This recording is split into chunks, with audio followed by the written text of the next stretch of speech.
it was just a regular evening when I came home. The weight of the long day at work was still fresh, and my tired feet could feel every step as I climbed up to our small apartment on the third floor. The familiar scent of our home greeted me, and for a moment, I hoped for a quiet evening. But that hope was quickly shattered. As soon as I opened the door, I found Mark, my husband, lounging on the old brown couch. He had the remote in one hand and a half-empty beer in the other. The television was blaring some show or another, but Mark's focus shifted to me as soon as I stepped in. "Betty," he started, not even greeting me, "I want a pie tonight." I blinked in surprise. "Mark, I just got back from work and I'm really tired. Can we have it tomorrow instead?" He didn't look happy. "You're home now, aren't you? So make a pie. It's not that hard." I sighed. I remember my mother always said to be understanding and accommodating. But sometimes it felt like it was always me doing the accommodating. Nevertheless, I headed to the kitchen, deciding that making a pie might be the quicker route to peace. The apartment wasn't big, just a single bedroom, a living area combined with a dining space, and a small kitchen. I quickly gathered the ingredients, hoping to finish the pie as soon as possible. As I was rolling out the dough, Mark strolled into the kitchen. "Make sure it's apple, and none of that store-bought crust stuff." I nodded, not trusting myself to speak. We had store-bought crust, but I knew better than to use it now. I made the pie from scratch, just like he wanted. It took me a good hour to prepare everything. The aroma of the baking pie filled the apartment, and for a moment, everything felt cozy and right. I dared to hope that maybe, just maybe, this pie could be the start of a pleasant evening. But when the timer went off and I took the pie out, letting it cool on the counter, my hopes were dashed again. Mark was back in the kitchen, barely waiting for the pie to cool down before taking a big slice. After a few bites, his face contorted in displeasure. Without a word, he picked up the plate and threw the pie slice onto the floor, where it landed with a sad splat. "That was terrible," he spat out. I was stunned. All my efforts, all the care I put into that pie, and this was the reaction I got. Tears filled my eyes, but I tried to hold them back. "What was wrong with it?" I managed to ask. "Everything," he replied curtly. "You should know better." I didn't know what to say. I felt so small, so insignificant. The shattered pie on the floor seemed like a reflection of our relationship, broken and messy. Feeling defeated, I cleaned up the mess, the weight of years of unhappiness pressing down on me. It wasn't just about the pie, it was about everything. The lack of appreciation, the constant demands, the way Mark looked at me or didn't look at me. All of it. That night, I knew I needed a break. I couldn't stay in that apartment. I needed to be with someone who understood, someone who cared. That's why I turned to William, my brother. He had always been my rock. Grabbing my bag and leaving the mess behind, I decided to spend the night at his place. William's home was a cozy two-story building with a small garden in the front. I didn't even have to knock. He must have heard my car because he opened the door before I reached it, his face filled with concern. "Betty?" he started, pulling me into a comforting hug. "What happened?" Tears streamed down my face as I mumbled. "He threw the pie, Will. The pie I made after a long day at work. He just threw it on the floor." William led me inside, settling me on the soft couch in his living room. "Tell me everything," he urged, handing me a cup of hot tea. Sipping the warm drink, I began to recount the events of the evening. As I spoke, memories of the past also surfaced. "It wasn't just tonight, Will. It's been this way for years. I always thought things would change, that he would change. Remember when we first met at Jenna's party? He was so charming then." William nodded. "I remember. But Betty, people can put on a facade for a while, but their true colors always come out. You know," I continued, "when we first got married, everything was great. We'd go on dates, laugh, talk for hours. But as the years went by, he changed, or maybe I just saw the real him." William's face tightened. "He didn't start off this way?" I shook my head. "No, we'd have our disagreements, but it was never like this. Over the years, he just became more demanding, more critical. I don't know when I started feeling like I was walking on eggshells around him." William sighed deeply. "You know, Mom and Dad had their issues, but Dad never treated Mom this way." "I know," I replied, tears forming again.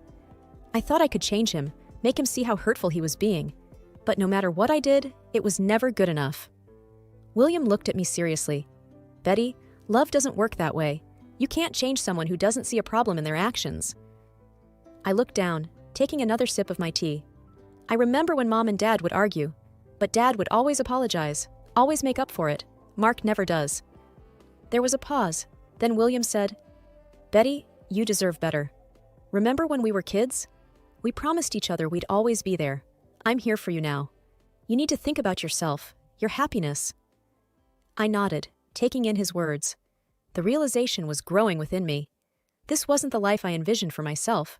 I deserved respect, love, and care. And it was clear I wasn't going to get that from Mark. "You're right," I finally admitted. "I can't keep living like this. It's time to make a change." William squeezed my hand. "I'll be with you every step of the way." The morning light filtered through the curtains of William's guest room. I stretched, feeling more rested than I had in a long time. The decision to divorce Mark had brought with it a mixture of relief and apprehension. Walking downstairs, I found William already up, making breakfast in the kitchen. "Morning, sis," he greeted with a warm smile. "Good morning," I replied, pulling up a chair at the dining table. He placed a plate of scrambled eggs and toast in front of me. "You need to eat. Big day today." I nodded, taking a bite. "I'm nervous, Will, but it's the right thing to do." He sat across from me, sipping his coffee. "It's never easy, but remember, you're doing this for yourself, and I'm right here with you." After breakfast, William drove me to the lawyer's office. As we parked, I took a deep breath, bracing myself for the steps ahead. Inside, we were greeted by Mrs. Harris, a stern-looking woman with sharp eyes. But as she spoke, her kindness shone through. "Betty, I understand this is a difficult time for you. My job is to guide you through the legal process and make sure your interests are protected," she said. "Thank you," I whispered, feeling grateful for her support. The meeting was long, filled with paperwork and legalities.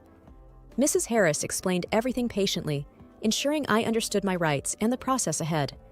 As the days turned into weeks, life became a whirlwind of appointments, meetings, and paperwork. Mark, to my surprise, remained silent throughout this time. He neither signed the divorce papers nor contested them. He simply seemed to have disappeared. This silence was unsettling. One evening, while sitting with William in his living room, I expressed my concerns. "It's strange, Will. Mark hasn't reacted at all. No calls, no messages, nothing. It's like he's vanished." William looked thoughtful.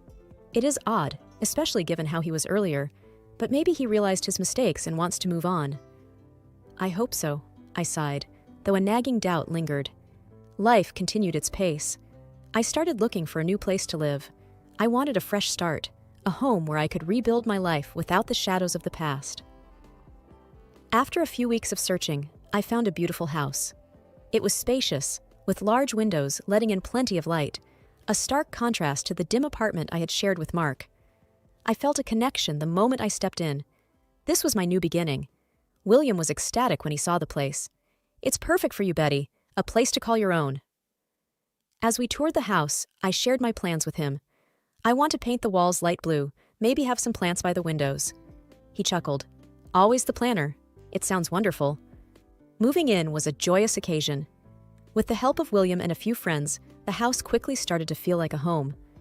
Every evening, after work, I'd return to my sanctuary, relishing the peace it brought. However, that peace was short-lived.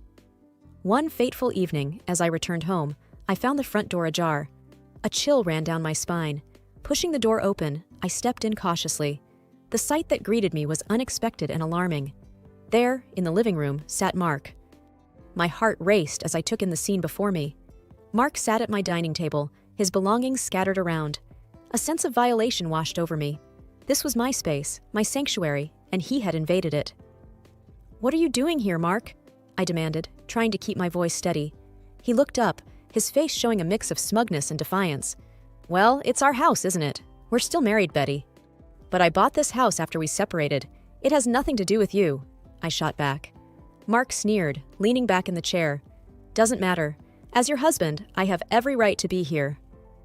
Just then, Anna, my au pair, walked in, her face flushed with embarrassment. "I'm so sorry, Betty. He showed me his ID and marriage certificate. He said he had every right to be here. I didn't know what to do." I sighed.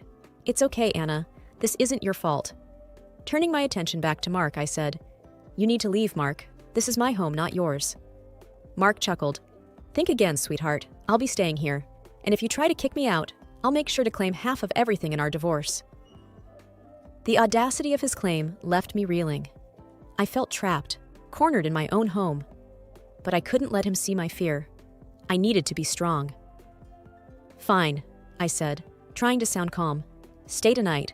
But tomorrow, I'm getting a lawyer, and we'll see who has the right to be here." Mark smirked. "Bring it on. I'm not going anywhere." Feeling defeated, I retreated to my bedroom, locking the door behind me. I needed to think, to come up with a plan. Grabbing my phone, I called William. "Will," I said, tears forming. "He's here, at the house. He says he has a right to it." William's voice was filled with anger and concern. "Stay calm, Betty. I'm on my way. We'll sort this out." Hanging up, I tried to calm my racing heart. Mark's sudden reappearance and bold claims had taken me by surprise. But with William by my side, I felt a glimmer of hope. Within minutes, William arrived. I heard the two of them talking in hushed tones downstairs. The tension in the air was palpable. After what felt like an eternity, William came up to my room. "Betty," he began, his face serious, "there's something you need to know. When we bought this house, I made sure it was in my name. I had a feeling Mark might pull something like this. Legally, he has no claim to this property." A wave of relief washed over me. "Thank you, Will. I don't know what I would do without you." He hugged me. "We're family. We look out for each other." The next morning, armed with the property papers and William's unwavering support, I confronted Mark. Seeing the documents, he realized he had no ground to stand on. His smugness from the night before had disappeared. "This isn't over, Betty," he hissed as he left. Days turned into weeks. With every passing day, the intrusion by Mark felt more like a distant memory, but the threat he posed remained. William and I, however, weren't about to sit idly by. One evening, as we sat in the living room, William looked at me with a seriousness I had seldom seen. "Betty, I've been thinking. We need to be prepared for any moves Mark might make. He's unpredictable." I nodded. "I've been feeling the same. But what can we do?" William paused, taking a deep breath. "I've hired a private detective. I wanted to know what Mark's been up to since the two of you separated." I looked at him in shock. "A private detective? Will, is that necessary?" William sighed. "I just have this gut feeling. I want to make sure we have all our bases covered." I understood William's concerns. His protective nature was one of the things I cherished most about him. "All right," I conceded. "What did the detective find?" William pulled out a folder from his bag. As he spread the photos and documents on the table, my heart sank. The pictures showed Mark with various women. Some looked familiar from our past life. One document caught my eye, a police report filed by a woman against Mark. He did this?" I whispered, disbelief evident in my voice. William nodded gravely. "It appears Mark's activities haven't been on the straight and narrow. This could be our leverage. If he tries to make any more moves against you, we can use this against him." I felt a whirlwind of emotions. Anger, sadness, betrayal. I can't believe he sunk this low. William put a reassuring hand on mine. "We'll get through this, Betty. Together." A few days later, our preparation proved to be fortuitous. A letter arrived from Mark's attorney, making wild claims and threats about taking me to court for supposed shared assets and conjuring up fabricated tales about our life together. Reading the letter, my hands shook. But William, ever the pillar of strength, looked at me and said, "We're ready for this, Betty. We've got evidence. He can't intimidate us." With William's support, we met with Mrs. Harris again. As she read through the letter and went over the evidence we had against Mark, her face remained unreadable. After a long pause, she finally said, "We have a strong case here. Mark's claims are baseless, especially with the evidence we have. We'll counter this. Don't worry." Relief washed over me, but the idea of facing Mark in court was still daunting. William, sensing my anxiety, squeezed my hand. "We've got this. I won't let him hurt you anymore." The countermove was set in motion. Mrs. Harris swiftly drafted a response, highlighting Mark's activities and questioning the credibility of his claims. The ball was now in Mark's court. Every day after that was a game of wait and watch. William and I spent many evenings going over the possibilities, preparing for any scenario. Through it all, William's unwavering support gave me the strength to face each day. It was a rainy Tuesday evening. William and I were watching a movie when the knock echoed through the house. With a look of mutual surprise, I went to open the door. Standing there was a woman, soaked to the bone, her eyes red from crying. "Are you Betty?" she asked, her voice shaky. I nodded cautiously. "Yes, who are you?" She took a deep breath. "My name is Jenna. I was involved with Mark." My heart skipped a beat. "Come in," I said, motioning for her to enter. Once seated, Jenna began her story. I met Mark a few months ago. At first, he seemed charming, but soon he started showing his true colors. I heard about you, about his past, and I thought I should come and warn you. Warn me, I thought. What could be worse than what I already knew? Jenna continued, tears streaming down her face. He became aggressive, possessive. He said things about you, about how you'd ruined his life, and he wanted revenge. William's face darkened. What kind of revenge? Jenna hesitated, looking down. He talked about ruining you financially, said he had friends who could make it happen. The room was silent for a few minutes, the gravity of Jenna's words sinking in. Finally, William broke the silence.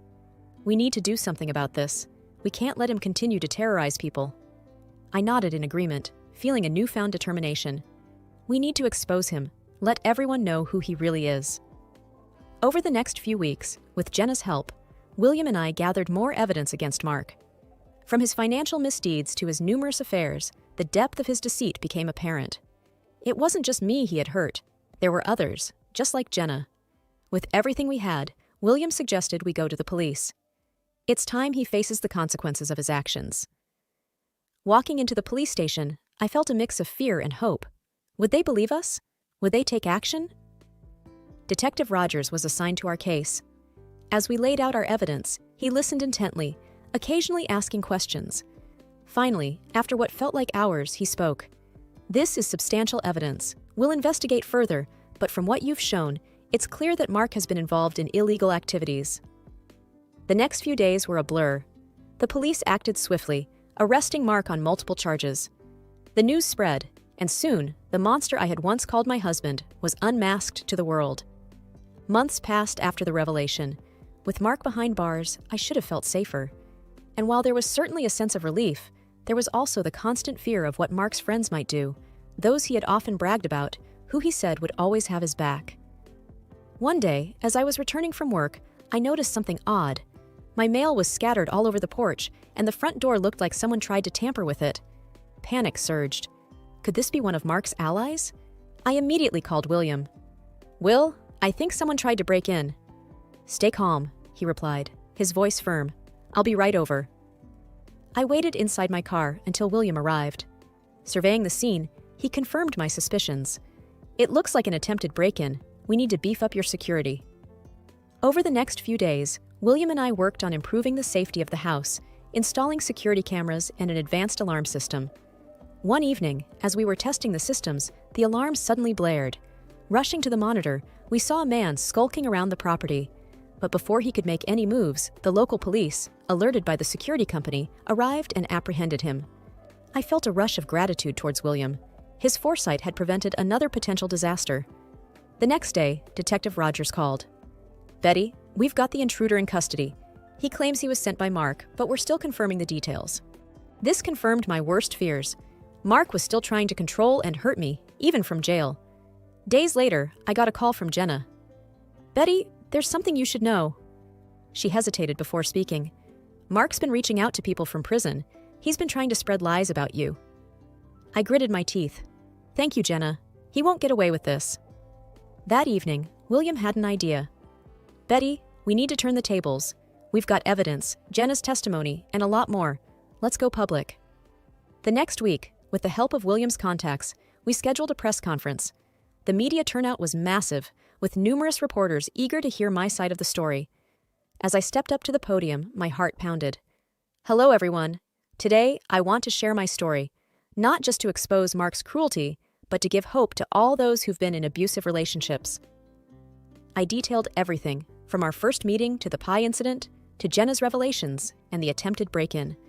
As I spoke, the room was silent, every eye focused on me. When I finished, the questions began. Do you believe Mark is still a threat? I replied confidently. Yes, but I won't let him or anyone else intimidate me any longer. Another reporter asked, How do you feel about him now? I paused for a moment. I pity him. For someone to have so much hate, he must be truly miserable. After the press conference, the support was overwhelming. Messages poured in from all over, many from women sharing their own experiences. It was clear that by speaking out, I had ignited a movement. That evening, as I sat with William, I felt a weight lift off my shoulders. Thank you, Will. Today, I took back my power. William smiled warmly. You always had it, Betty. You just needed a little push. The next morning, William dropped by. Got some news, he said, a glint in his eyes. Remember the intruder? I nodded, recalling the fear of that night. How could I forget? Well, he began, the court has sentenced him, and with all the evidence stacked against him, he'll be locked up for a long time. Relief washed over me. That's good to hear. And there's more, he continued. Mark's been transferred to a high-security prison. With his recent antics and connections, he won't be coming out anytime soon. I hugged William tightly. Thank you for everything, for being there when I felt alone. William smiled. Family sticks together. Weeks turned into months, and life started to regain its rhythm. I reconnected with friends, started a support group for victims of abuse, and even began dating again. On my birthday, I held a small get-together. As I looked around at the faces, William, Jenna, my new friends, and old ones, I realized how far I had come. The wounds of the past were healing, replaced by the joy of new memories. Late into the night, as everyone left, William sat down next to me. You've done well, Betty. I looked at him, tears glistening. With a little help from my friends. He chuckled. Always.